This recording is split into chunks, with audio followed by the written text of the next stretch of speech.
তোমার যাতে দেখো ছাতা মাথা দিয়ে যাওয়া যাচ্ছে মাংস হয়নি, মাংস খাওয়ার বলে খুব মনে গেছে, এই যে চলে যাওয়া যাচ্ছে। দেখো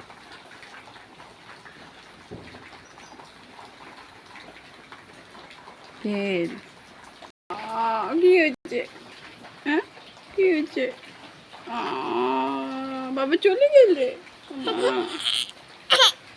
বাবা চলে গেছে না, তোমার দাদা চলে গেলে এই জন্য কাঁদিয়ে দিচ্ছে। না না না আসবে তো বাবা, বাবা মা মানে গেছে আর অমল হচ্ছে। তোমাদের অনেকক্ষণ আগে তো বাজার থেকে চলে গেছে আর শেয়ার করা হয় নাই। তো মাংস ধোয়া দিয়ে কমপ্লিট হয়ে গেছে। মাংস ধোয়া হয়েছে, বেগুন কাটা হয়েছে, চাল কুমড়া কাটা হয়েছে, আর আলু কাটা হয়েছে মাংস দেওয়ার জন্য, আর পেঁয়াজ রসুন আদা সবাই ছিঁড়ে নেওয়া হয়েছে। তো এলা ভাজতে থাকি এগুলো সবজিগুলো এখন। আর আজকে রাতে করা হবে বেগুন ভাজা আর মুরগির মাংস কষা। যে কড়াই বসাতে হয়েছে, কড়াইটা হয়তো গরমও হয়ে গেছে। তেল দিয়ে দিম, তেল দিয়ে একে একে সবগুলো ভাজতে থাকিম। এই দেখো এই যে আলুগুলো ভাজা শেষ হয়ে গেছে, এগুলো তুলে নিম, তারপরে অন্য কিছু ভাজতে থাকিম।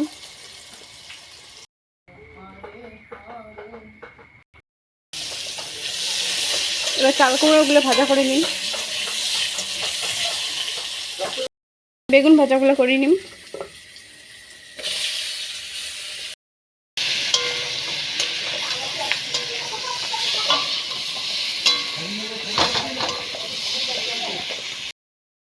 এই যে মশলাগুলো দিয়ে দেওয়া হয়ে গেল, কষে দেখতে ভালো করি যা। আর এই পাশে ভাতের পালকও উঠে গেছে, তোমার দাদুই ভাত ঘাটে দিচ্ছে। দেখো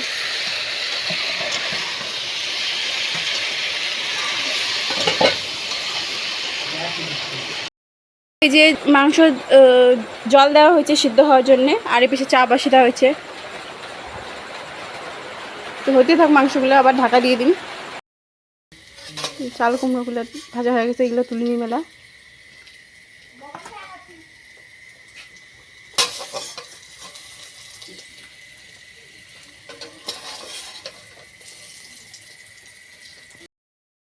রান্না করা কমপ্লিট হয়ে গেছে, এই যে সব কিছু গোছে কাছে রাখলাম। এই যে মাংসগুলো এখন রাখা আছে, এটি বেগুন ভাজা করা হচ্ছে, এই পাশে ভাত, এই পাশে আছে দুপুরের ভাত, এটা হচ্ছে দুপুরে পাট শাক ভাজা। আর এই দেখো বাইরে অজোরে বৃষ্টি হওয়া হচ্ছে, দেখা যায় কি জানো না, হয়তো কম বোঝা যাচ্ছে কিন্তু প্রচণ্ড পরিমাণে বৃষ্টি হওয়া হচ্ছে। কার কার বৃষ্টিতে চিকেন কষা খাইতে ভালো লাগে কমেন্ট করে জানান সবাই। তো এই ভিডিওটা এই পর্যন্ত, সবাইকে গুড নাইট, টাটা।